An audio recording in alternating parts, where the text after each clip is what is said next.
예, 우리 다 같이 시편 124편을 하도록 하겠습니다.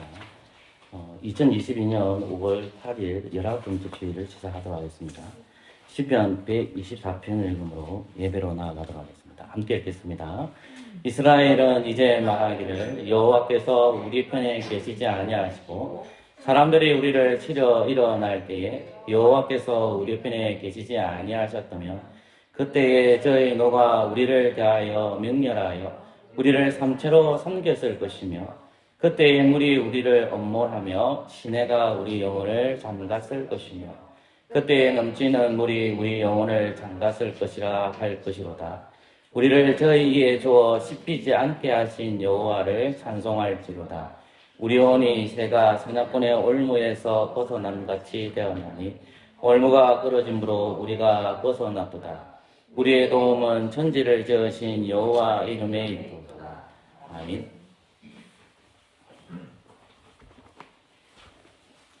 예배로 나오는 자들에게 주님께서 축복의 인사로 말씀하십니다. 하나님 우리 아버지와 주 예수 그리스도를 쫓아 은혜와 평강이 있기를 원하노라. 아멘. 다 같이 찬송가 8장입니다.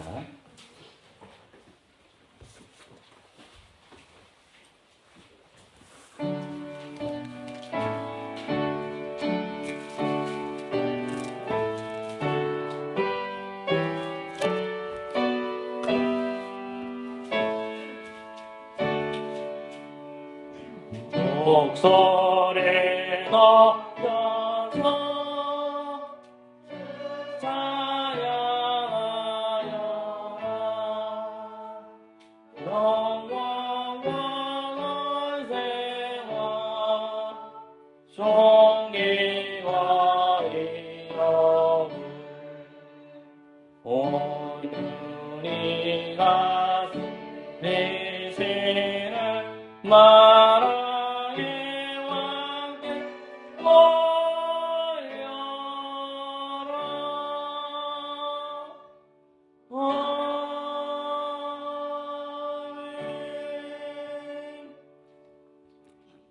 우리의 신앙을 니케아 성경으로 고백합시다. 예배의 부름을 통보하시게 됩니다. 니케아 성경을 함께 고백하도록 하겠습니다. 우리는 전능하신 하나님 아버지, 하늘과 땅과 모든 보이는 것들과 보이지 않는 것들의 창조주를 믿습니다.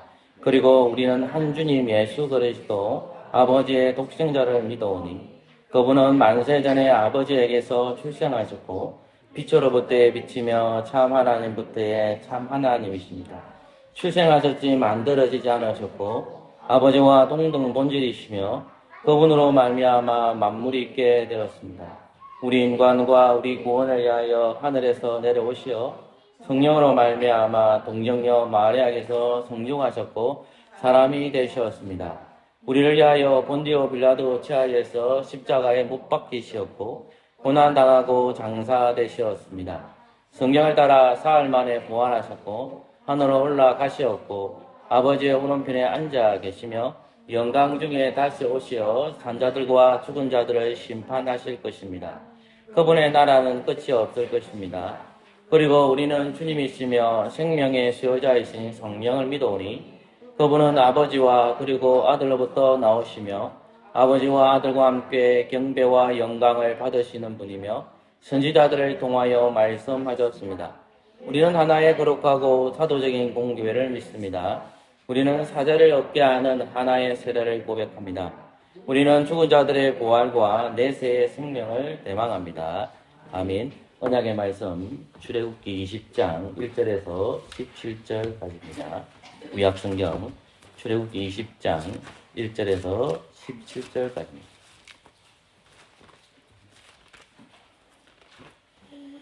한 절씩 교독하도록 하겠습니다. 제가 먼저 읽겠습니다. 하나님이 이 모든 말씀으로 일러 가라사대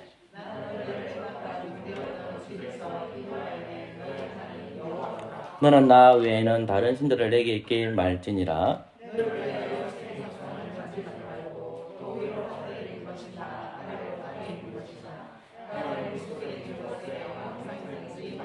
그것들에게 절하지 말며 그것들을 섬기지 말라. 나 여호와 너희 하나님은 질투하는 하나님인즉 나를 미워하는 자의 죄를 갚되 아비로부터 아들에게로 3, 4대까지 이르게 하거니와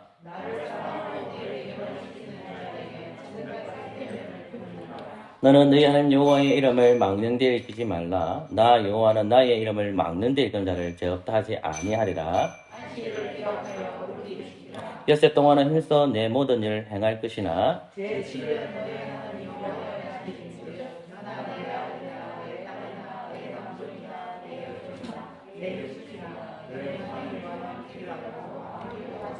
이는 엿새 동안에 나 여호와가 하늘과 땅과 바다와 그 가운데 모든 것을 만들고 제7일에 쉬었습니다. 그러므로 나 여호와가 안식일을 복되하여 그날을 거룩하게 하였느니라.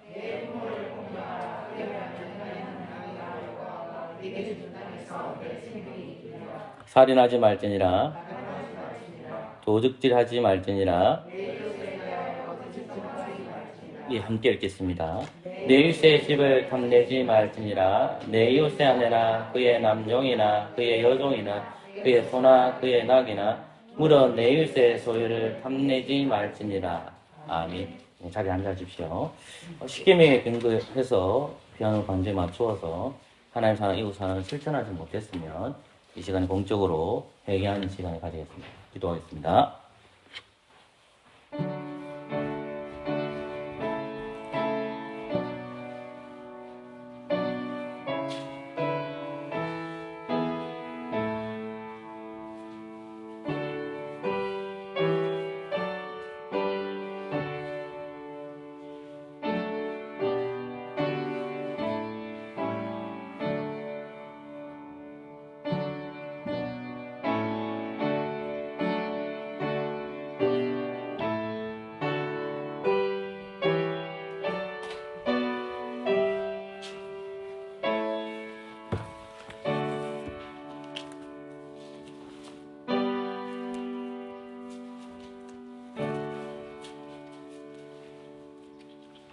회개하는 자에게 주님께서 사죄를 선포하십니다.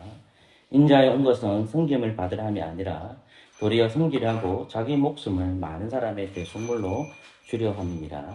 아멘. 감사의 찬송, 찬송가 86장입니다.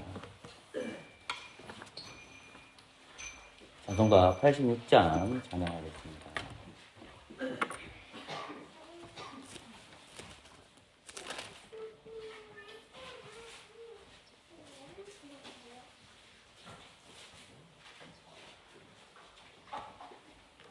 힘차게 찬양하겠습니다.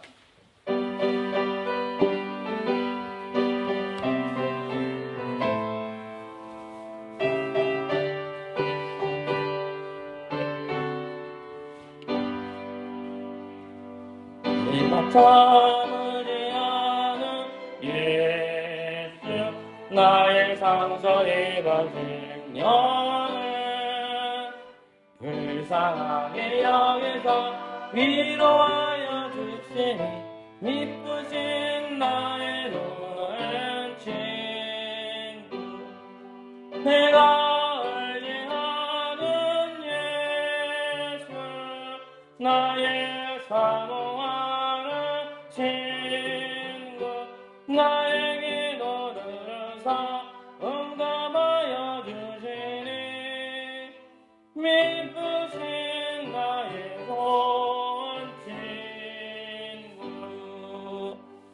주의 손에 갈 때 나를 대할 차가워도다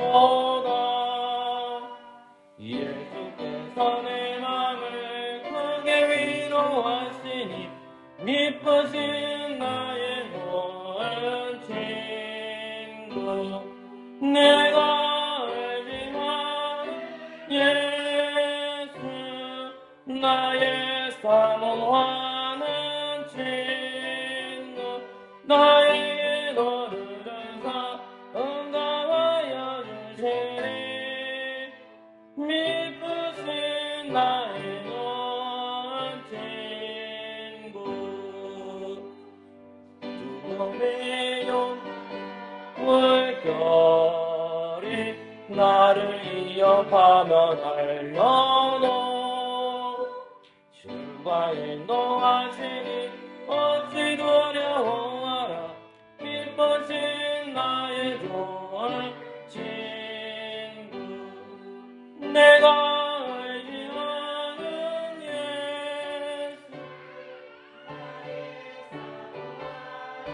예수 친구, 나에게 들으사 응답하여 주시니 미쁘신 나의 좋은 친구, 이후에 나가서 모든 성도들과 다 함께 우리를 강하신 주를 찬양하리라.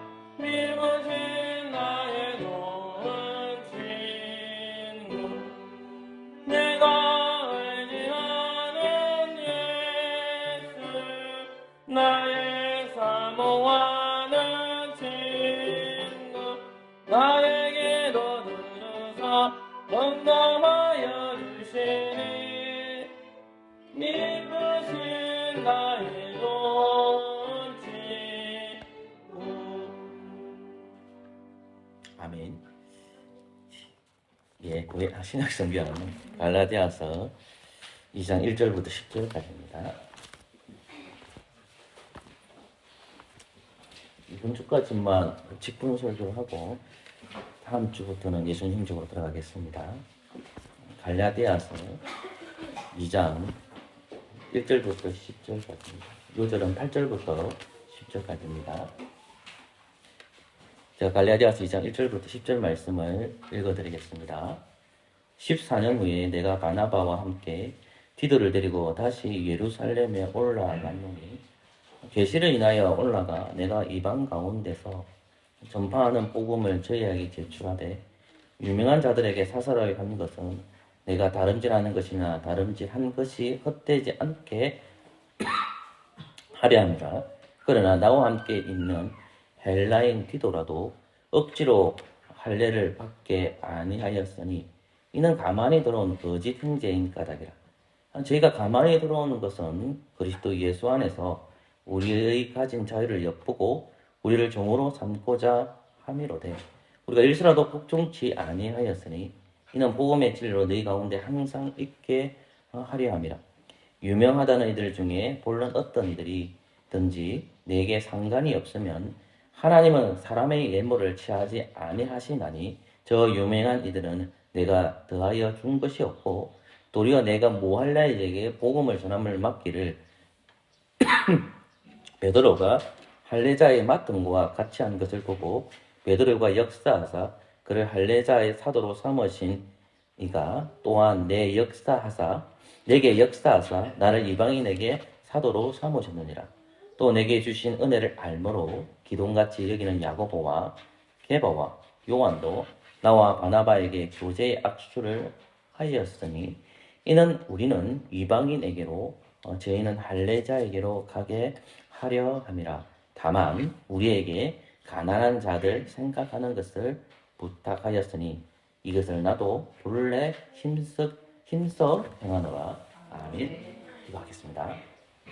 직분의 동등성 또는 교제의 악수라는 제목으로 하나님의 말씀 전도하겠습니다.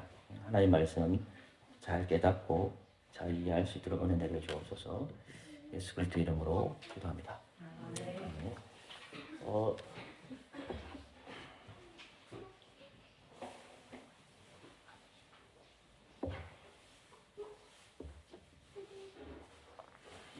지난주에는 그 사도행전 6장 말씀과 사도행전 20장 말씀을 우리가 묵상하였습니다. 특별히 사도행전 20장 말씀은 밀레도에서 에베소 장로들을 청하는데 지금의 이 지역은 터키 지역입니다. 그래서 장로들을 청해서 흉악한 이리와 늑대들이 나타날 것인데 그 교회를 다 파수하는 내용입니다. 근데 사도 바울이 예배소 장로들 중에서 그때 뭐 디모데가 있었는지 정확하게 알 수는 없지만 어쨌든 디모데가 그 위에 목회자라고 하게 되고 그리고 그레데라는 섬이 있는데 그 섬에 디도라는 사람을 보냅니다. 그리고 고린도 지역에 아볼로라는 목회자를 보내거든요. 그 마치 이제 제가 이렇게 설교를 하게 되면 사도 바울이 마치 수익권을 가진 것처럼 디도를 보내고 아볼로를 보내고 디모데를 보내는 것이 사도 바울의 어떤 특권처럼 보일 수가 있는데 절대로 그렇지 않습니다. 왜냐하면 그 당시에도 총회가 있었습니다. 예루살렘 총회가 있었기 때문에 그 총회에서 장로들의 회의에서 결정을 해서 보내는 겁니다. 그런데 사도 바울이 어떤 사람들을 추천할 때에 디도를 추천할 수도 있는 거고 또는 디모데를 추천할 수도 있고 아볼로를 추천할 수 있다는 것입니다. 그러니까 제 설교를 들었을 때에 그게 마태복음 16장 16절에 나오는 예수님께서 베드로에게 주셨던 그 천국의 열쇠, 그 열쇠권을 마치 사도인 바울이 가진 것처럼 오해해서는 안 된다는 말입니다. 장로들의 총회, 예루살렘 총회에서 그들을 보냈다라고 이해를 해야 됩니다. 제가 왜 서론에 이런 말을 할까요? 제가 조금 전에 얘기했었을 때 다음 주에도 예수님 행적을 하려고 했는데 제가 머리에 착각이 일어나가지고 오늘은 베드로 사도까지만 얘기하고 다음 주에는 바울 사도에 대해서 설명하고 그 다음 2주 지나면 그때의 예수님 행적에 대해서 계속 설교하도록 하겠습니다. 우리는 장로교에 소속된 크리스찬입니다. 그리고 우리는 장로교입니다. 이 장로교의 원리는 우리가 너무나도 잘 알고 있고 배워서 잘 압니다. 여러분들이 우리 어린아이들은 부모로부터 교육 원리를 배우고 부모님으로부터 가르침을 배웁니다. 학생들은 선생님한테 배웁니다. 그래서 우리가 부모님한테 욕하거나 또 선생님한테 아무개 선생 이렇게 반말식으로 얘기해서는 절대로 되지 않습니다. 왜 그러냐면 그것이 부모 공경과 연결되어 있기 때문에 그렇습니다. 어쨌든 우리는 장로교회이기 때문에 장로교회는 목사와 장로로 다스려집니다. 근데 이 장자가 길장자를 쓰고 노자가 늙고 놀자입니다. 많이 늙은 사람을 가리킵니다. 근데 이 장로가 가르치는 것과 치리하는 권한을 가지고 있는데 로마 교회 당시에는 이 교황권이 모든 수익권을 다 가지고 있습니다. 지금도 마찬가지고요. 그래서 중세 시대 때는 이 교황권을 가진 사람이 다스림과 모든 권한을 다 가지고 있었습니다. 그래서 그것에 대해서 소위 말하는 개혁을 일으켰던 사람들이 루터와 칼빈이라는 사람입니다. 그래서 15세기, 16세기 때는 이러한 칼빈과 루터, 저빙글이 교회 개혁자들이 나와서 교황의 어떤 머리를 가지는 것이 아니라 예수 그리스도께서 우리의 머리라는 것을 제자리로 돌려놓습니다. 그래서 예배가 무너졌고 직분이 무너졌는데 그 칼빈과 루터나 이런 사람들을 통해서 다시 제자리로 돌아가는 것이 교회개혁 시대, 종교개혁, 교회개혁 시대라고 16세기라고 볼 수가 있습니다. 제가 왜 서론에 이 말들을 계속 길게 늘어놓을까요? 그러면 이러한 것들을 피땀 흘리면서 눈물 흘려서 싸웠던 우리 개혁자들이 있습니다. 근데 우리가 중요하게 생각하는 사람들은 직분자들이지 않습니까? 루터도 직분자였고 칼빈도 직분자였고 그리고 저빙글도 직분자입니다. 그러면 이 직분자들이 개혁을 일으켰을 때에 그를 따라갔던 사람들이 있겠죠. 근데 그런 사람들의 이름은 잘 기록되어 있지 않습니다. 미세하게 세밀하게 찾은 학자들이라면 누가 있는지는 알겠죠. 그 교회 성도가 누구인지는 분명히 있을 겁니다. 근데 우리가 기억하는 사람은 누굽니까? 그것은 다름 아닌 말씀의 사역자인 직분자를 기억하고 있는 겁니다. 그것은 우리가 루트를 따라가거나 칼빈을 따라가거나 추종한다는 말이 아니라 그들이 가지고 있는 신학함을 따라갑니다. 우리는 루트의 신학함을 따라가지도 않고 저빙글리의 신학함도 따라가지 않습니다. 우리는 칼빈의 신학함을 따라갑니다. 그것이 성경적 해석으로 받아들이기 때문입니다. 그런데 안타까운 것은 우리가 칼빈의 신학함, 직분론을 이해하고 있고 직분의 동등성을 제자리로 돌려놨는데 이것이 아남리의 교회에서 나타나고 있다는 것입니다. 목사와 장로의 서열이 나눠집니다. 여러분들은 노예를 참석하지 않아서 잘 모를 겁니다. 근데 우리 교회에 노예 참석할 수 있는 사람이 제밖에 없습니다. 장로와 목사가 참석할 수 있기 때문에 그렇습니다. 그리고 제가 잘못을 범하였을 때에 여러분들이 노예에다가 고발을 하면 됩니다. 그런데 왜 노예에다 고발해야 되느냐? 출입권이 여러 번 있는 것이 아니라 그 노예의 목사와 장로들에게 주어졌기 때문입니다. 그런데 우리는 보면 우리가 성경 말씀을 묵상하게 되면 목사와 장로들의 어떤 계급적 구조가 아니라 기능적 차이라는 것을 확인하게 됩니다. 사도 바울이 에베소에 목회를 하고 있는 젊은 목회자인 디모데를 봅니다. 작은 나이는 알 수 없지만 굉장히 젊은 나이에 목사 한 사람이 갔는데 디모데라는 사람입니다. 그 사람이 뭐 20대 있는지 30대인지 정확하게 알 수는 없지만 절대로 마흔은 될 수 없습니다. 20대나 30대 되었을 때에 이 디모데라는 사람이 에베소 교회에 목회를 하게 됩니다. 그 에베소 교회에 똑똑한 사람들, 부자인 사람들, 가난한 사람들 다 섞여 있을 겁니다. 근데 그게 디모데가 가게 되는데 사도 바울이 이 디모데에게 힘을 주기 위해서 기록한 서신서가 디모데 전서와 디모데 후서입니다. 오늘 본문 성경보다도 바깥 설명 좀 많이 합니다, 여러분. 근데 디모데 전서 5장 17절 말씀을 보면 이 말씀은 굉장히 중요한 말씀이기도 하고 그 당대의 사람들에게도 필요한 말씀이었다는 것입니다. 에베소 교회에게 말입니다. 디모데 5장 17절이 어떻게 기록되어 있습니까? 잘 다스리는 장로들은 배나 존경하는 자로 알되 말씀과 가르침에 수고하는 이들에게 더욱 그리 하를 것이라 되어 있어요. 잘 다스리는 장로는 우리가 지금 일반적으로 생각하는 그 장로님을 말합니다. 칠이끝만 있는 겁니다. 성도가 잘못을 했을 때에 그것에 대해 죄에 대해서 말씀으로 다스리는 장로님들. 지금 우리가 보편적으로 생각하는 것. 그 장로님을 말합니다. 우리 교회는 없습니다. 그런데 뒷구절에 나오는 것은 말씀과 가르침에 수고하는 이들에게 더욱이라는 말을 씁니다. 장로를 존경해라고 되어 있고 그리고 사도 바울이 디모데에게 그리고 에베소 교회의 성도들에게 가르쳐준 뭐냐면 말씀을 가르치고 수고하는 이들에게는 더 많이 해라는 거예요. 그러니까 장로를 한 배 존경했다면 여기 목사들은 어떻게 되냐면 두 배를 존경해라는 말이에요. 그런데 이것이 계급적 차이가 아니라 기능적 차이입니다. 이게 중요한 겁니다. 계급적 차이가 아니라 기능적 차이인데 이게 기능적 차이가 없어져 버리고 계급적 차이로 집어넣어 버립니다. 자 보세요. 우리가 잘 아는 루터라는 사람, 칼빈이라는 사람 한 번쯤이라는 우리가 다 들어봤을 거 아닙니까? 그러면 루터나 칼빈이라 했을 때 교황이 머리인데 그것에 대해서 제자리로 돌려놨단 말이에요. 직분의 이치를 돌려놨어요. 직분의 동등성을 얘기해서 계급적 구조가 아니라 기능의 차이다라고 그들이 설교했고 그들이 가르쳤습니다. 교회 안에서 목사와 장로가 나누어지는데 이것은 계급적 구조가 아닙니다.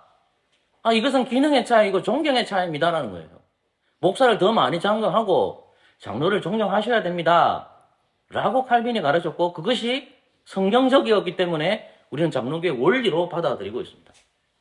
그러나 여러분들은 노예에 참석하지 않기 때문에 노예에 가면 자리 배치도 서일순위입니다. 먼저 온 사람이 자리를 앉습니다. 그리고 발언을 할 수 있는 사람들도 목사님이 용기를 내어서 발언을 하면 되죠. 맞습니다. 그 말도.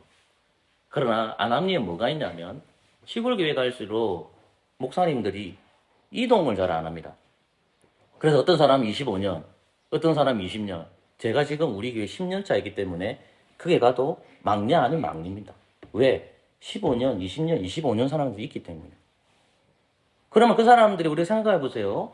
부부지간에도 1년 살을 때와 30년 사람이 같습니까? 여러분 30년 살았으면 우연곡절이 많아요. 좋은 일, 슬픈 일, 많은 일들이 벌어집니다. 1년 살아니까 별로 없죠. 근데 30년 살면 부부싸움 하는 사람도 있겠지만 거의 안 합니다. 왜 그럴까요? 다 알아요. 이 말을 싫어하는 거 알아요. 이 말을 안 해요, 아예. 왜? 그걸 건드리면 싫어하기 때문에. 마찬가지로 목회 생활할 때, 노회에 갔을 때 목사님 장로님인데 1년 차는 모르죠. 이러면 10년이 있으니까 제가 보이더라고요. 그러면 15년, 20년 되면 어떻게 될까요? 그 노예를 다 알게 되는 거예요. 그러면 그 노예에 가졌을 때에 우리가 생각하는 기능의 차이죠. 계급적 구조가 아니죠. 그러나 목사 세계에서도 계급적 구조가 있습니다. 장로 세계에서도 계급적 구조가 성경적으로는 설교를 그렇게 하고 장로님도 그렇게 치리를 한다 하더라도 우리가 노예를 가게 되면 그 계급적 구조가 그 안에 있습니다. 어제 젊은 목사가 그렇게 얘기합니다. 이렇게 얘기하는 여러분이 생각하는 본데시스 한단 말입니다. 그래서 그것이 노예 현장이라는 거죠. 직분의 이치를, 동등성을 칼빈이라는 목회자가 되돌려 놓았지만 로마 교회가 가지고 있는 것이 고스란히 우리 교회 안에, 우리 노예 안에 현실 속에 있다는 것입니다. 요즘은 홈페이지에다가 제가 이걸 올리기 때문에 저도 이것을 올릴 때 긴장 많이 합니다.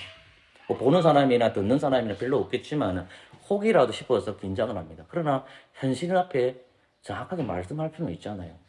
계급적 구조로 되어 있기 때문에 발언을 잘못하면 난리가 납니다.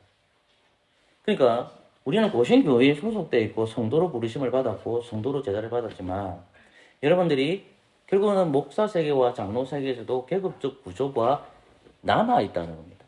그러면 왜 우리의 선배 목사님들인 루터나 칼빈이나 그런 개혁자들이 제자리를 돌려놨는데 이것이 왜 고스란히 있을까요? 그건 간단합니다. 인간의 죄성입니다. 인간은 끊임없이 속된 표현을 쓸게요. 이해를 하십시오. 대가리 역할을 하고 싶어요. 여러분 꼬리가 되고 싶어요? 아니면 머리가 되고 싶어요? 어느 누구나 머리가 되고 싶은 거예요. 머리가 되면 어떻게 돼요? 평화로워요. 제가 한수를 자꾸 팔아먹어서 미안한데 한수는 늘 기도하는 제목이 있습니다. 그 뭐냐면 아빠가 집에 안 들어오는 거. 그러면 한수 입장에서 보면 이해가 돼요. 왜? 아빠가 집에 가면 어떻게 돼요? 서열을 따지고 뭐 그건 뭐 얘기하겠죠. 그런 일이 벌어진단 말입니다. 그러니까 제가 한수를 나쁘게 하는 거 아닙니다. 그렇게는 이해하지 마십시오. 그러니까 그렇게 되는 거예요. 그럼 교회 안에서도 마찬가지죠. 우리도 모르게 인간의 재성을 가지고 있으니까 어느 역할을 하고 싶은 거예요? 머리 역할을 하고 싶다는 겁니다. 그래서 여러분들은 고신에 소속되어 있고 장로교회로 부르심을 받았습니다. 하나님께서는 여러분들을 파수교회로 인도했습니다. 이 현실 속에서 여러분들 생각이 들 건 뭘까요? 아, 우리 노회나 우리 총회가 목사님들과 장로님들이 계급적 구조 속에서 이런 일들이 많이 벌어지고 있구나. 아, 그럼 왜 그럴까? 그것이 인간의 죄성을 가지고 있다는 겁니다. 인간의 재성 때문에 논쟁하고 하기 때문에 더 높은 자리를 가고 싶은 것이 있단 말입니다. 마치 교황의 소유권처럼 그렇게 하려는 것들이 노예 안에서도 많이 나타납니다. 안타까운 것은 여러분들 제가 성경 공부하고 말씀을 가르쳐 줄 때마다 목사를 구분하는 게 있습니다. 목사를 구분할 때 이임 목사가 나오고 전임 목사가 나오고 부목사가 나오고 기관 목사가 나오고 무임 목사가 나옵니다. 부목사가 있어요. 부목사가 뭐냐면 돌을 붙자로 씁니다. 이 문제가 있단 말입니다. 헌법 안에 그렇게 적혀 있어요. 그러면 이것이 우리가 봤을 때는 뭐가 그렇게 중요하냐면 행정권이라는 것은 굉장히 무섭습니다. 부목사는 돌을 붙잡니다. 자기의 역량을 드러낼 수가 없어요. 돕는 사람이기 때문에. 그러니까 우리가 고신 헌법상에서도 직분을 목사의 칭호를 봤을 때도 계급적 구조라는 걸 쉽게 합니다. 저는 이임 목사가 아닙니다. 저는 전임 목사입니다. 1년 계약직입니다. 여러분들 이거를 심각하게 고민하시고 생각을 많이 하셔야 됩니다. 여러분들이 저를 불러주시고 여러분의 공동의 통과에 하나님 부르시면 제가 왔죠. 그러나 노예 시찰에 갈 때마다 시험만 내면 저는 긴장을 해요. 왜냐하면 설교권을 안 줄 수가 있고 치리권을 안 줄 수가 있단 말입니다. 그래서 목사님들, 장로님들이 강인정 목사를 가설교회 당회장을 임명하겠습니까? 하면 허락이 떨어져야만 제가 계속 1년 동안 하는 겁니다. 그게 항상 1년마다 해요. 그래서 장로 세원이 중요한 겁니다. 그러니까 이런 속에서 또 나오는 게 뭐냐면 은퇴 목사와 원로 목사로 나눠집니다. 은퇴 목사, 원로 목사. 여러분 성경상에 제가 우리가 법상을 보면 원로 목사는 개체 교회에서 20년 이상 신우한 목사를 가리킵니다. 원로 목사는 뭐냐면 이렇게 적혀 있습니다. 제가 틀리게 말했네요. 은퇴 목사는 정년이 되거나 특수한 사정으로 퇴임하는 목사입니다. 그 은퇴 목사고요. 원로 목사는 뭐냐면 제가 파석교회에서 20년 동안 시무를 하는 겁니다. 그리고 원로 목사로서 여러분들이 저를 시찰에다가 안건을 올리면 그 시찰에서 노예에서 출퇴해야만 제가 원로 목사가 됩니다. 근데 성경상에 은퇴 목사가 어디 있고 원로 목사가 어디 있어요? 여러분, 그 목사의 직을 내려놓으면 그냥 강인종 선생님이라고 부르면 됩니다. 근데 헌법상에는 은퇴 목사, 원로 목사로 나누어져 있어요. 제가 왜 소리를 자꾸 이게 길게 얘기하겠습니까? 헌법 자체가 계급적 구조로 되어 있다는 것입니다.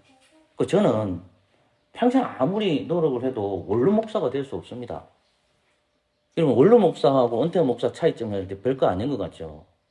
원로 목사가 되면 교회가 원로가 되었을 때는 여러분들이 계속해서 사례를 줘야 돼요. 그게 원로 목사예요.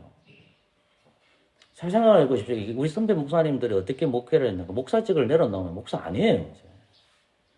그러면 만약에 제가 은퇴를 하게 되면 그냥 강인종 선생님이에요. 실제로 제가 만약 은퇴를 하게 된다면 저를 그렇게 부르셔도 됩니다.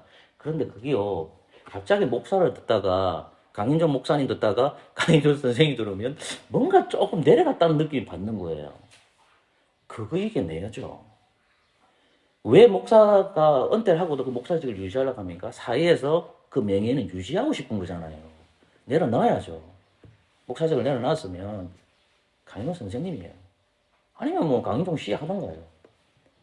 그렇게 돼야 된다고 합니다. 그러니까 제 말은 지금도 이러한 계급적 구조가 헌법 속에 들어가 있고 목사님 세상에 동등성을 얘기하고 성경을 얘기하고 있지만 우리가 그렇게 기획을 부르짖었던 루터나 쩌빙글리나 칼빈이라는 사람들이 그것을 제자리에 돌려놨지만 여전히 우리는 인간의 본성이 재성을 가지고 있기 때문에 높은 자리에 앉고 싶어하고 예수님을 자리에 넣어주고 우리가 거기 올라가고 싶은 것이 우리 속에 내재되어 있고 목사들이 그렇고 장로들도 그렇단 말입니다. 그러면 우리 정도로 부르심을 받은 우리는 어떠한가 보십시오. 우리는 재성이 없는지. 우리도 똑같이 재성을 가지고 있습니다. 왜? 여러분들도 머리에 되고 싶은 거죠. 머리가 되고 싶은 거예요. 어떤 일이 벌어질까요? 교회는 엄연히 당회가 있습니다. 당회가 있습니다. 근데 본인이 당회 역할을 하려고 합니다. 자, 당회에서 결정이 됐어요. 목사와 장로의 모든 결정이 다 됐어요. 그런데 갑자기 그걸 뒤엎어요. 성도가 안 끌이 들어오기 때문에. 그게 똑같은 겁니다. 그러니까 이런 생각을 가져보면서 우리가 계급적 구조 안에서 이루어지는 것은 뭘까 한번 생각해보고 여전히 교회에서도 계급적 구조가 여전히 남아있다는 사실을 확인하게 됩니다. 제가 왜 이걸 서론에 길게 얘기할까요? 갈라디아서 말씀 속에서 그것을 얘기하고 있기 때문에 그렇습니다. 지금 사도 바울이 있고 사도 베드로가 있습니다. 자, 조금 읽었던 1절부터 10절까지 내용을 보면 어떤 일들이 벌어지느냐. 사도권에 대한 문제가 생깁니다. 자, 베드로는 사도권에 대해서 문제가 없어요. 항상 문제가 되는 사람 누구겠습니까? 오늘 본문을 기록한 사도 바울이죠. 사도 바울은 12사도에 포함되지가 않아요. 다메섹에서 본인이 하나님의 계시를 예수님을 통해서 계시를 받았기 때문에 본인이 받은 거잖아요. 그러니까 모든 총회에서 예루살렘 총회에서 인정을 못 해주는 거예요. 그러니까 항상 사도 바울은 문제가 된다면 고린도 교회 내 사도 맞다는 것도 얘기하고 갈라디아 교회도 내 사도 맞다는 것을 이야기해요. 그러니까 사도의 동등성을 가지고 있단 말입니다. 그러면 우리가 생각하는 베드로의 사도권이 있고 그 다음에 사도 바울의 사도권이 있단 말입니다. 그러면 12사도에서 바울의 사도권도 동등성 안에 있었단 말입니다. 근데 우리가 본문에 읽을 때 볼 때 아남니의 베드로의 사도권이 더 높은 것으로 생각할 수 있다는 겁니다. 직분의 동등성이라는 거예요.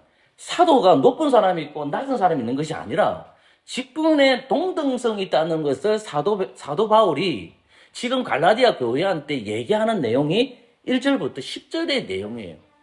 근데 그러면 그렇게 하려고 그러면 누구를 팔아먹어야 되냐면 누구를 팔아야 되겠습니까? 베드로예요. 베드로는 할례 받은 사람들한테 보여줘서 받았지만 나는 무할례자다 이방인에서 하나님께서 나를 선택하셔서 사도로 세워놨다 이가 이 말을 하는 거예요. 왜? 갈라디아 교회에 문제가 있었거든요. 갈라디아 교회에 어떤 문제가 있었을까요? 그것은 우리가 로마서를 볼 때 이신칭이라는 것과 마찬가지로 갈라디아서도 이신칭입니다. 율법을 행함으로 구원받는다는 겁니다. 오직 믿음 맞다. 예수 그리스도를 믿으면 오직 구원받는 건 맞다. 그런데 하나 더 해야 된다. 그게 뭘까? 율법을 행해야 된다. 그 율법의 표가 있어야 된다. 그게 뭐겠습니까? 할례입니다. 할례.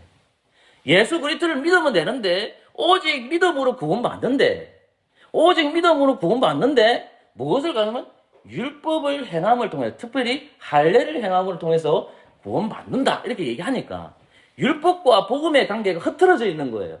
그러니까 사도 바울이 갈라디아 교회에 목회하고 있는 자들에게 그거 아니야. 오직 믿음으로 구원받아. 그러면서 자기 뭘 주장했냐면 베드로는 이런 측면에서 사도권을 가지고 있고 나는 이런 면에서 사도권을 가지고 있어. 아, 베드로는 할례자, 유대인들을 위해서 복음을 전하는 자였지만 나는 무할례자에게 이방인들에게 복음을 전하는 사도로 부르심을 받았다는 거예요.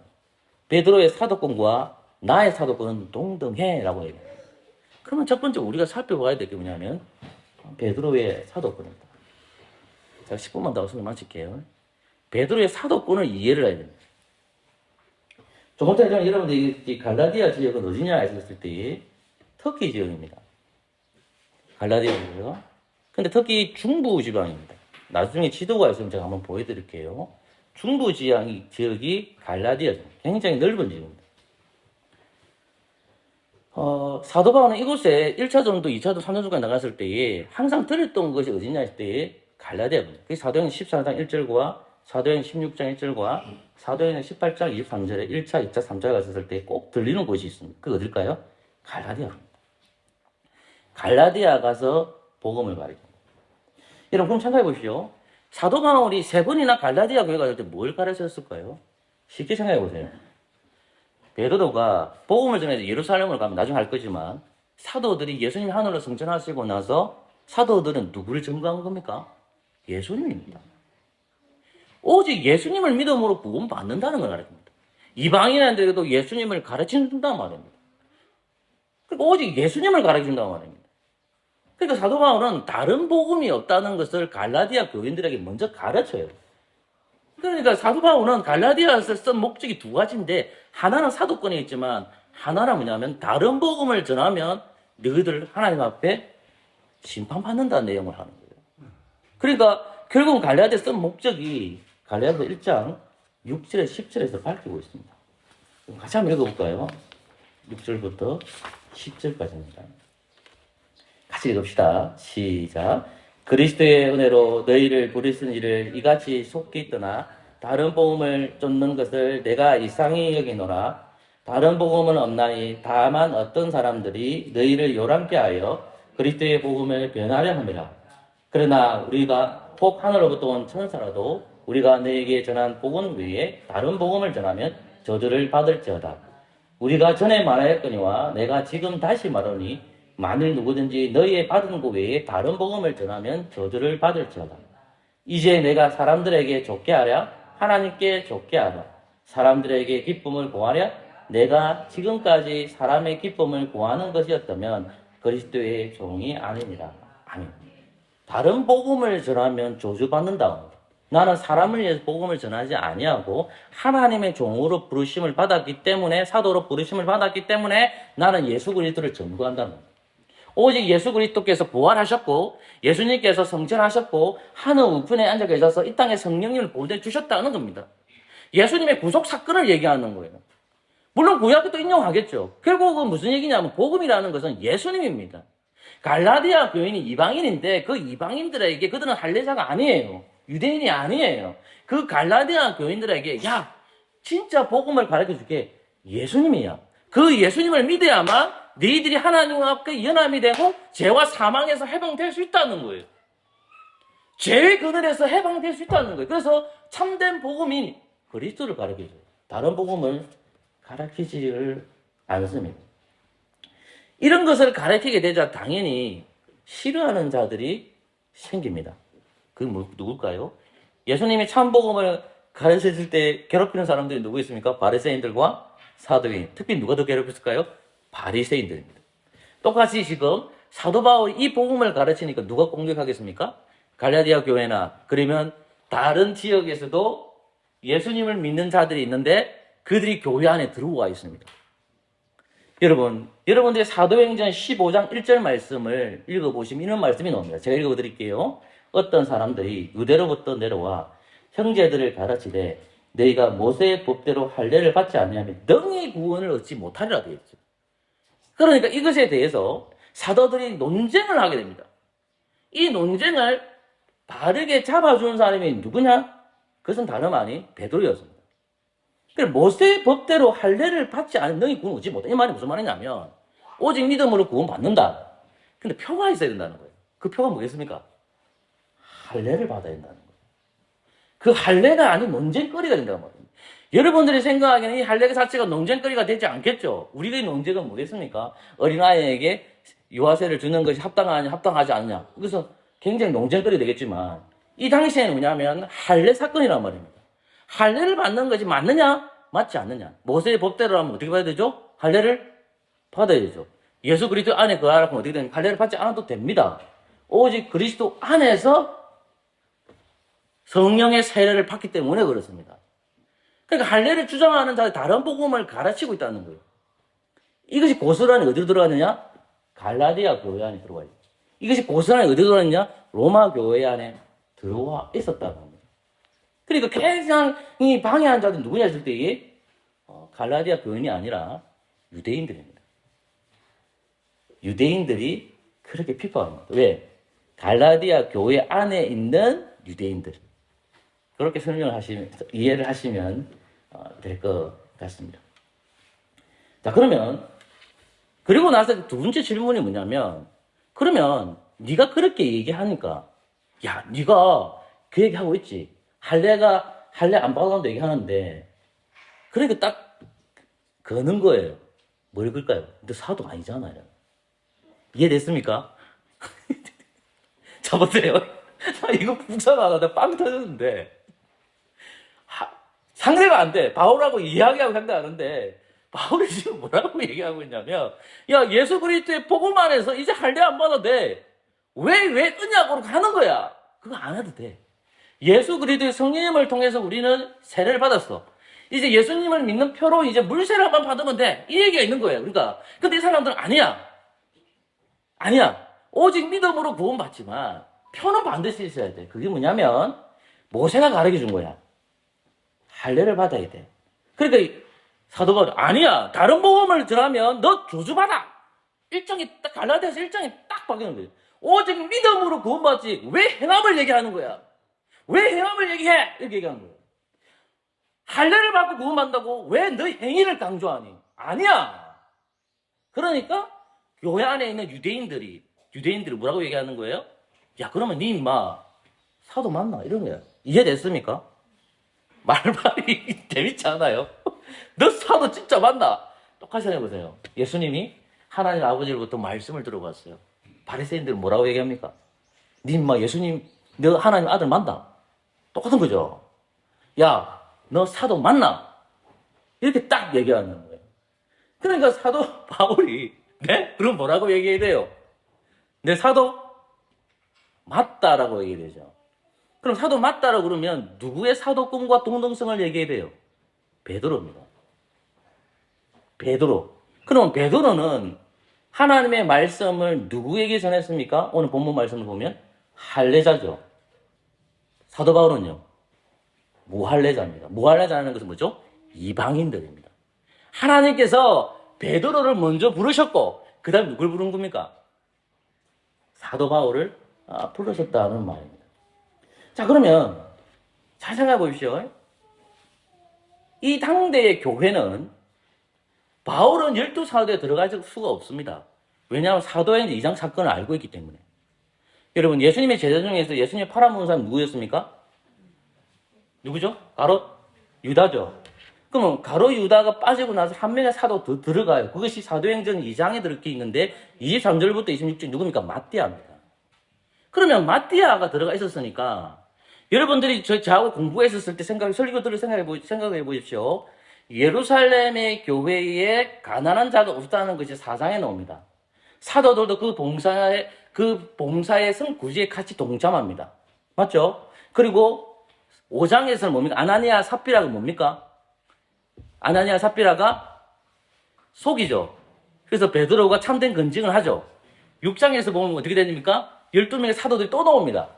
12명의 사도들이 어디 들어갔죠? 구제하다 보니까 누구에 대해서 소홀하게 됩니까? 가부를 돌보는 데에서 소홀했잖아. 헬라파 가부를 빠뜨렸잖아요. 그러니까 이제 12명의 사도들이 뭐에 충성하겠다 합니까? 말씀 전하는 것과 기도하는 것에 다 있죠. 그러면 항상 예루살렘의 교회는 12명의 사도는 채워져 있잖아요. 그러면 모든 사람들이 총회나 마찬가지로 12명의 사도들은 사도 맞다라고 되는데 한 사람이 문제가 되잖아요. 그 사람이 항상 누구다? 바울입니다. 바울은 항상 문제거리를 제공했습니다. 그러니까 사도 바울은 이것에 대해서 밝히기 위해서 사도권에 대해서 이야기를 하는 것입니다. 그 사도권에 대한 이야기가 오늘 본문 말씀에도 언급되어 있습니다. 여러분, 갈라디아서 2장입니다. 8절 말씀을 같이 읽어볼까요? 2장 8절. 같이 읽을까요? 시작. 베드로에게 역사하사 그를 할례자의 사도로 삼으시니가 또한 내게 역사하사 나를 이방인에게로 사도로 삼으셨느니라. 아멘.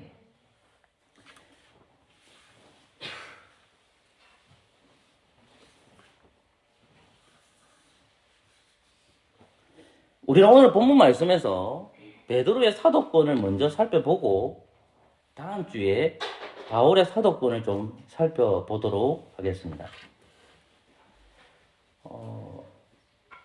예수님이 공생애를 할 때에 맨 먼저 부르는데 그 부르는 제자들 가운데에 누굴 부르냐? 누가복음 5장 1절부터 11절까지를 보시면 예수님이 업으로 있는 베드로를 부르시는 내용이 있습니다. 자, 그것을 읽어드릴게요. 누가복음 5장 4절부터 읽겠습니다. 말씀을 마치시고 시몬에게 이르시되 깊은 데로 가서 그물을 내려 고기를 잡으라. 시몬이 대답하여 가로되 선생님이여 우리들이 밤이 맞도록 수고를 하였으되 얻은 것이 없지만 말씀에 의지하여 내가 그물을 내리리다. 그리 한적 고기를 애우는 것이 심히 많아 그물이 찢어지느니라. 이에 다른 배에 있는 동물을 손짓하여 와서 도와달라 하니 저희가 와서 2배 채우매 잠기게 되었더라. 시몬 베드로가 이를 보고 예수의 무릎 앞에 엎드려 가로되 주여 나를 떠나소서 나는 죄인이로소이다. 이는 자기와 함께 있는 모든 사람이 고기 잡힌 것을 인하여 놀라고 세베대 아들로서 시몬의 동업자인 야고보와 요한도 놀랐습니다. 예수께서 시몬에게 이르 가로되 무서워 말라. 이제 오늘 내가 사람을 취하려 하시니 저희가 배들을 육지에 대고 모든 것을 버려두고 예수님을 쫓았다는 예수님께서 사도 베드로를 부르십니다. 그리고 사도 베드로를 부르실 때에 사도 베드로가 주여 나를 떠나소서 나는 죄인으로서이다. 예수님은 먼저 누구를 먼저 부르냐면 바울을 먼저 부르지 않습니다. 누구를 먼저 부를까요? 베드로를 먼저 부릅니다. 이 가장 핵심적입니다.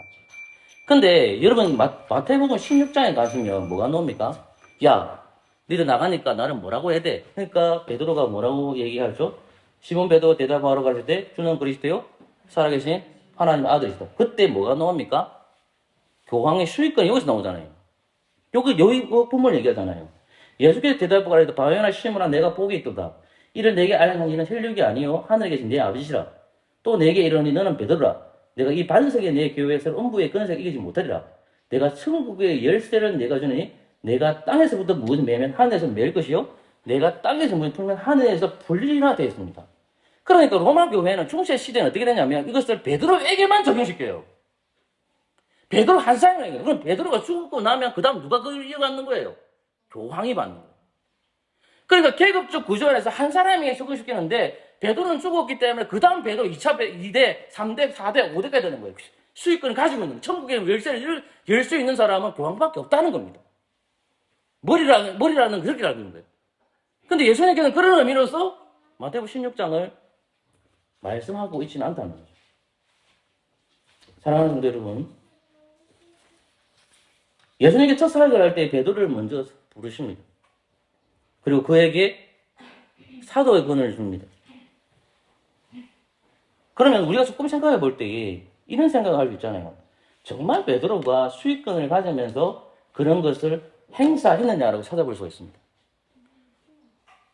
사도행전 15장에 보면 예수님이 하늘로 승천하시고 하늘로 올라가서 예루살렘 교회에서 아까 말한 대로 오직 법대로 할례를 받아야 된다는 것이 교회 안에서 벌어졌습니다. 주위에 있는 교회에서 벌어지니까 이것이 예루살렘에서 모여서 사도들이 결정하게 됩니다. 근데 그 결정했을 때 가장 결정적인 역할을 했던 사람이 누구냐? 베드로가 이야기를 합니다. 변론이 있은 후에 나오는 옵니다.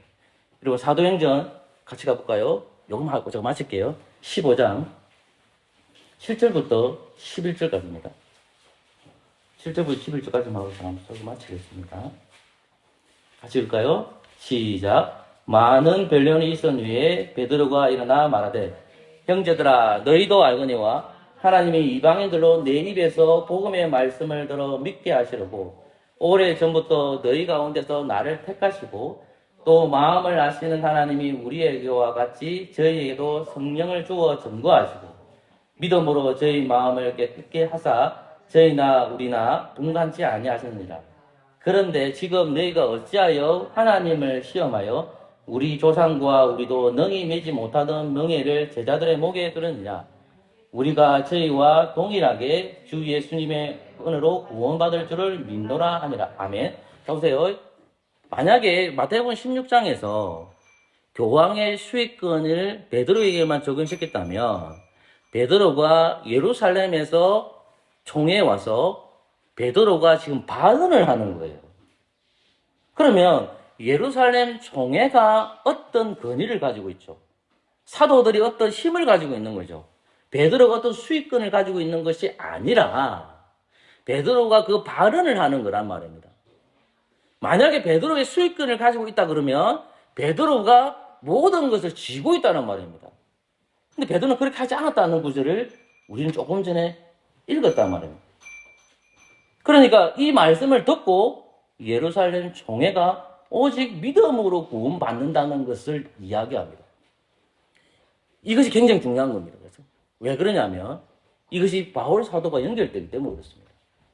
사랑하는 성도 여러분, 교회 안에서 제가 서론에 얘기했듯이 베드로의 수익권을 주장하시는 분들이 로마 교회입니다.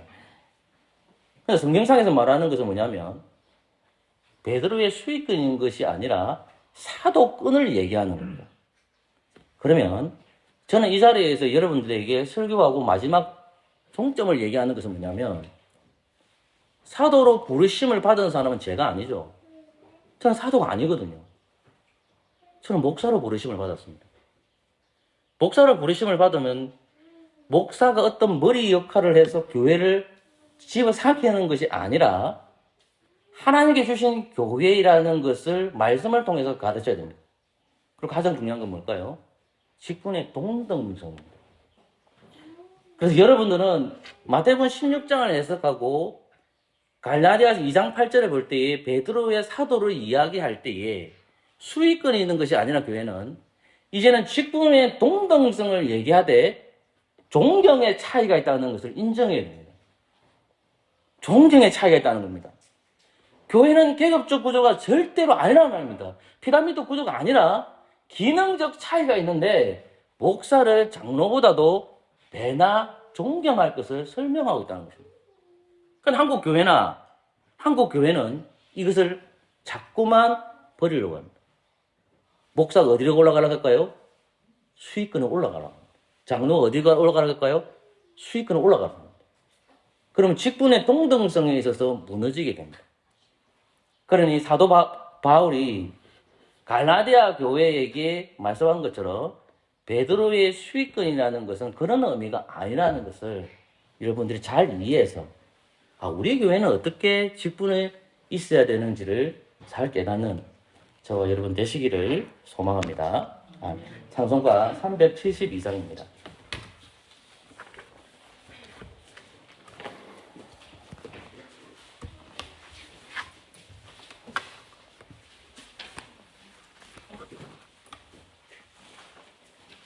찬송가 372장입니다.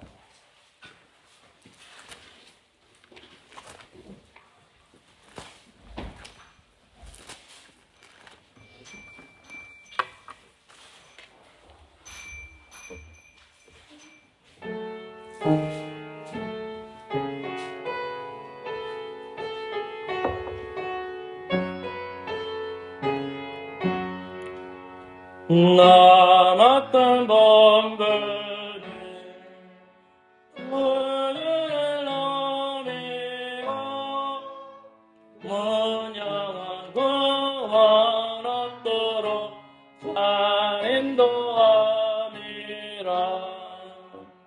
부르심 받들어 내 영재상이며 구주의 뜻을 따라서 내 정성 다하리. 주 앞에 모든 일 사랑게 하시고 예후의 전을 배울 때 상받게 하소서. 나 항상 깨어서 내게 거느리며 내 믿음 변치 않도록 날 도와주소서.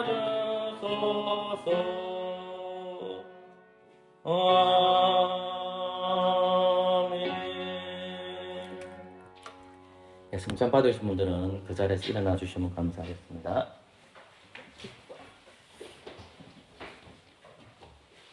시편 1편 찬양하도록 하겠습니다.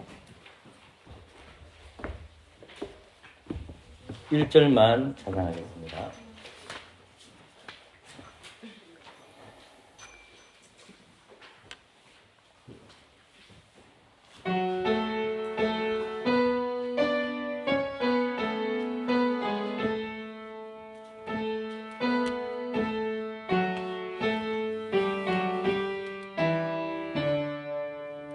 복 있는 사람 악인에게를 악인에게를 쫓지 않으며 제 일에 서지 아니하며 많은 자리 앉지 아니하며 여호와 율법을 거하여 수야로 묵상하는 자로다. 아멘. 에베소서 2장 13절입니다. 에베소서 2장 13절. 에베소서 2장 13절. 제가 하나님 말씀 읽어드리겠습니다. 이제는 전에 멀리 있던 너희가 그리스도 예수 안에서 그리스도의 피로 가까워졌느니라. 아멘. 예수님께서는 우리와 한 공동체, 한 가족이 되어주시기 위해 구속을 완성하셨고, 그리고 성령 하나님께서 우리를 한 가족으로 묶어주십니다. 종종 목사로 부르심을 받은 제가 잠시 교회로 오지 않는 분들을 위해서 늘 기도하지만 때때로는 그 기도를 쉴 때도 있습니다. 지난주에는 세례교인이고 또 학습교인인 이영길 성도님과 또 최경희 성도님이 연락 오셔가지고 제가 갔다 왔습니다. 그리스도의 피로 한 공동체가 되었다 했을 때에 성도는 때때로 소망을 못 가질 때도 있고 성도는 때때로 낭망할 수는 있는데 마지막까지 포기하지 않고 소망을 가져야 될 사람은 직분적 위치에 있는 목사라고 생각합니다. 근데 제가 이제 4월 한 중순쯤 돼서는 거의 포기가 되더라고요. 그래서 저도 이제 솔직히 내려놓은 상태였거든요. 근데 갑자기 이제 연락이 오셔서 이제 저한테 전화가 왔고 가서 또 이야기를 나누면서 제가 잘못한 게 많으니까 그래서 잘못한 것이라는 것은 뭐냐면 기도하지 않는 겁니다. 잠시 기도를 쉬었다는 거. 그리고 영기 성도님이 이제 입원한 상태에서 저는 이제 전화 두세 번을 돌렸지만 통화 안 된 것도 많이 있었고 또 코로나 때문에 신방 오지 마라 하기 때문에 못 간 것도 있고 근데 이제 몸이 아프면 여러 가지로 또 섭섭한 것도 다가오죠. 근데 중요한 것은 뭘까요? 제가 이제 최경희 성도와 이은계 성도님한테 하나 부탁을 드렸던 것은 교회가 섭섭하게 할 수도 있고 교회가 그럴 수는 있지만 그것은 뭐 모든 것이 목사의 책임인 것 같다. 그리고 그리스도 몸된 교회를 함부로 얘기하시면 안 됩니다라고 이야기하고 왔습니다. 근데 제가 왜 이런 말을 하느냐? 우리가 언약의 공동체 안에서 성찬을 나눕니다. 성찬을 나눌 때 때때로 한 성도가 오지 않을 때 지치게 되거든요. 지치지 마시고 소망 가운데 기도하면 하나님께 좋은 결과를 주시지 않을까라는 생각이 들어서 여러분들 한 번 더 강조합니다. 우리는 그리스도의 보혈의 피로 한 가족이라는 사실을 알고 살아가는 저와 여러분 되시기를 소망합니다. 아멘.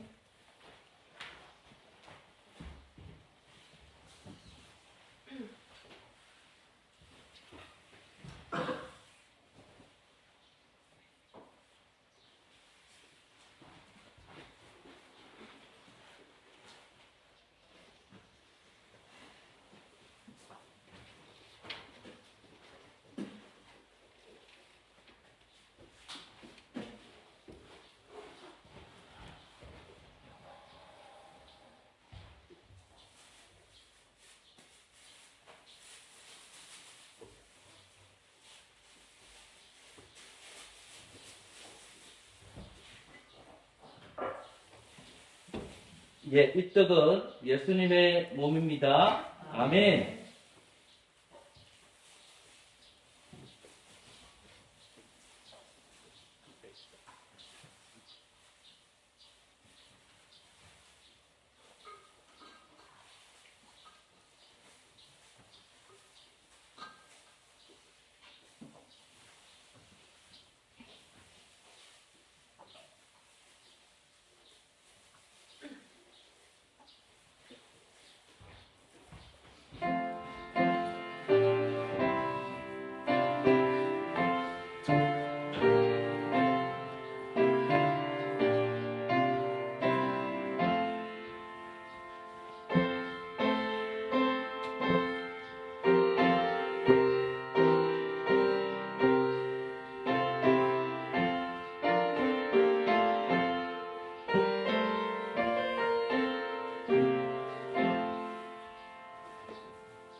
떡을 못 받으신 분 있습니까?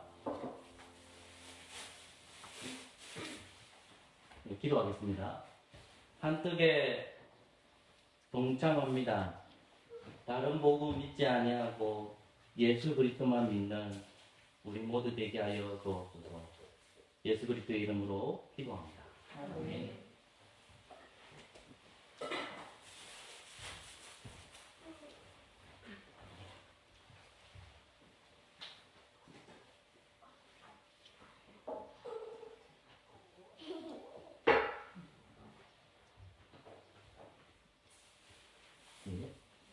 이 포도주는 예수님의 피입니다.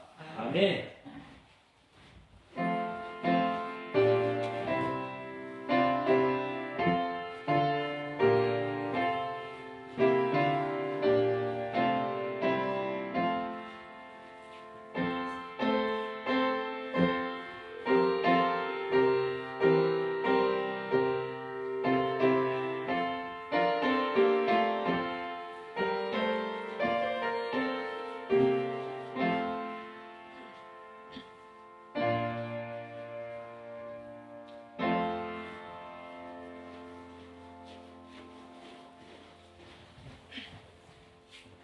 기도하겠습니다. 한떡에 등탐한 저희들이 그리스도의 보혈에 참여합니다. 한 가족 되게 주시옵소서. 예수 그리스도의 이름으로 기도합니다. 아멘.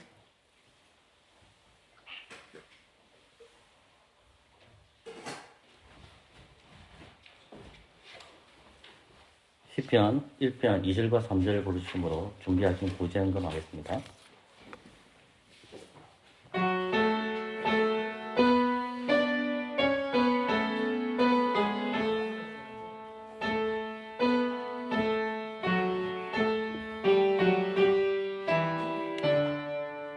시냇가에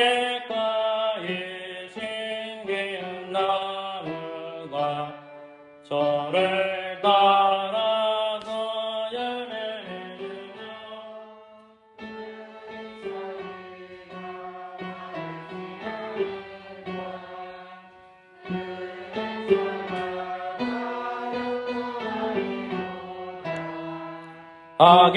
악인들을 하지 아니하며 오직 바람에 날려갔네. 그러므로 악인들을 하나님 심판 견디지 못해 의인들 모임들지 못하리라.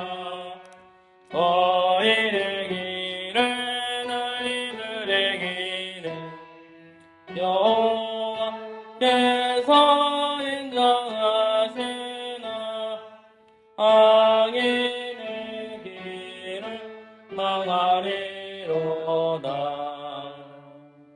기도하겠습니다. 빨리 앉아주십시오. 성령 안에서 그리스도의 보혈의 피로 가까워지게 해주신 감사합니다. 아버지 하나님, 말씀을 듣고 성찬에 참여하고 눈에 보이지 않는 말씀과 눈에 보이는 말씀을 통해 우리의 믿음이 굳건해지기를 소망합니다. 주님, 사도의 동등성에 대해서 설명했습니다.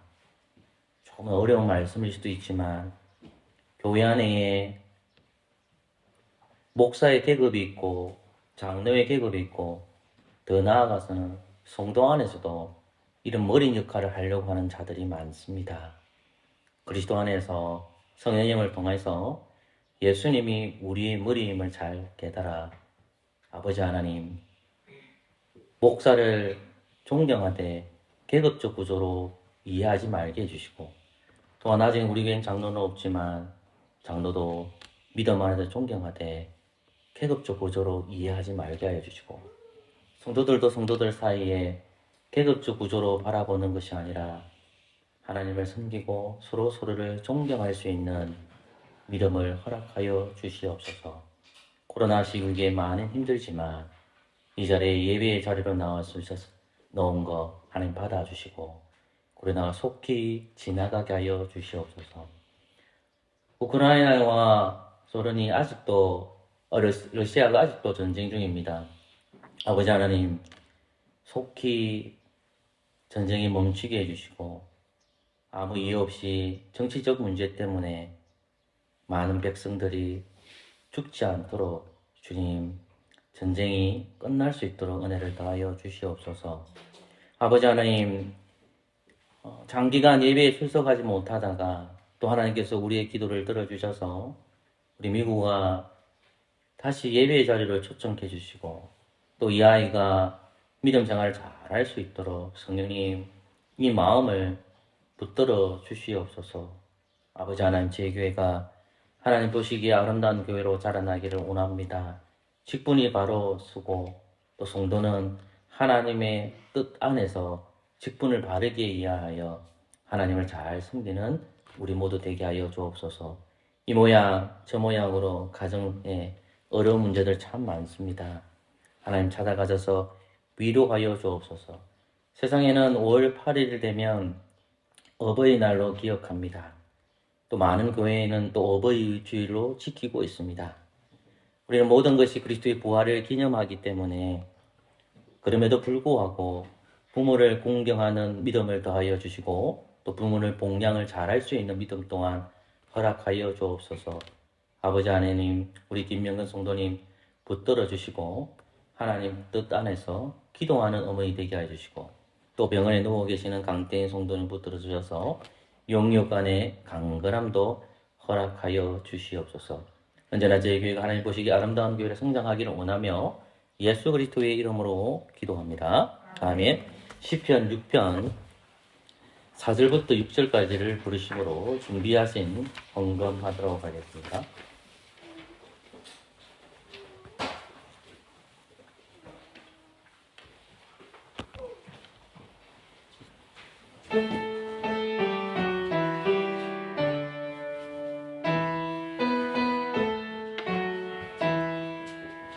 한식과 빌거나 밤만 하늘 말라서 내 침상 비우며 내 열을 적심히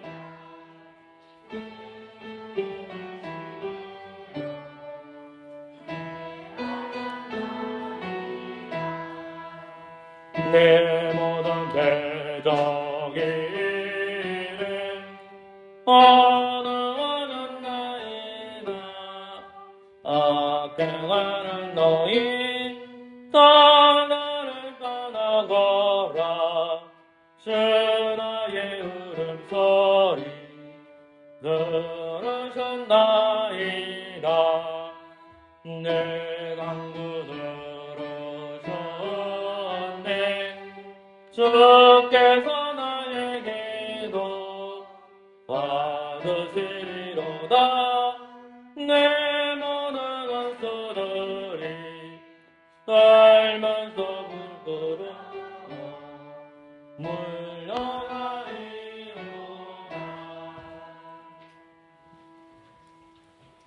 기도하겠습니다. 주일헌금과 감사헌금과 또 11조헌금과 목적에 따라 드리는 헌금 받아 주옵소서.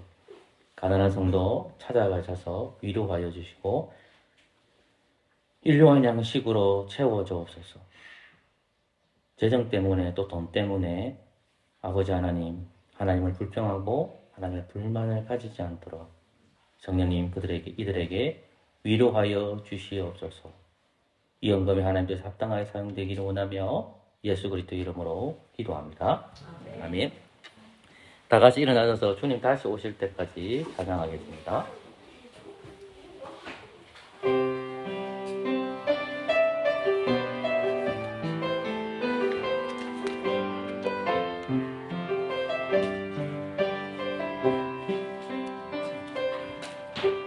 주님 다시 오실 때까지 나는 이 길을 가리라. 좁은 길 나의 십자가 지고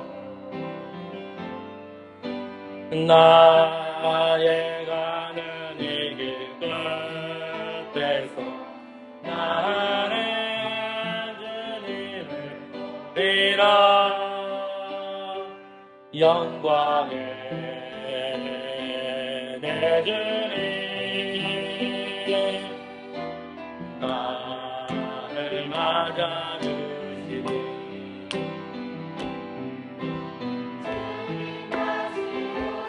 때까지 나는 일어나 달려가리라. 주의 영광 온 땅 덮을 때 나는 일어나 노래하리. 내 사모하는 주님 온 세상 구주시라. 내 사모하는 주님 영광의 왕이시라. 아멘. 주 예수 그리스도의 은혜와 하나님의 사랑과 성령의 교통하심이 너희 무리와 함께 있을지어다. 아멘. 찬양하십시다.